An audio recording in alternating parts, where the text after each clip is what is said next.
The given statement is that discount at the time of retirement of a bill is gain for the drawer. और हमें बताना है कि ये statement true है या फॉल्स। तो उसके लिए हम सबसे पहले जान लेते हैं कि जो रिटायरमेंट ऑफ बिल होता है वो क्या होता है। तो रिटायरमेंट ऑफ बिल मतलब पेमेंट बिफोर मैच्योरिटी डेट। जब जो ड्रॉई है वो बिल को मैच्योरिटी डेट से पहले ऑनर करने के लिए तैयार हो जाता है, तो उसको हम बोलते हैं रिटायरमेंट ऑफ बिल।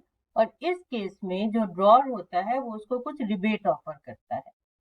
तो सपोज जो हमारा बिल ऑफ एक्सचेंज था वो था ₹10,000 का, और ये क्या था, ए जो था वो ड्रॉर था और बी ड्रॉई। यानी बी ने ए को 10,000 पे करने थे आफ्टर 3 months।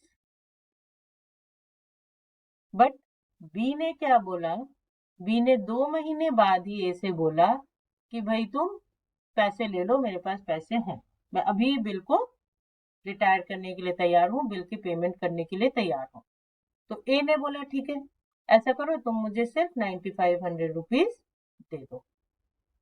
तो यहाँ जो डिस्काउंट मिला बी को वो हुआ ₹500 का। अब ये डिस्काउंट जो है ये ए के लिए क्या हो गया, एक्सपेंस या लॉस, क्योंकि उसको 10,000 के से 500 रुपए कम मिले। और बी के लिए क्या हो गया, इनकम या गेन, क्योंकि उसे 500 रुपए कम देने पड़े। तो इसका मतलब जो रिबेट होता है वो जो ड्रॉर होता है उसके लिए एक लॉस होता है।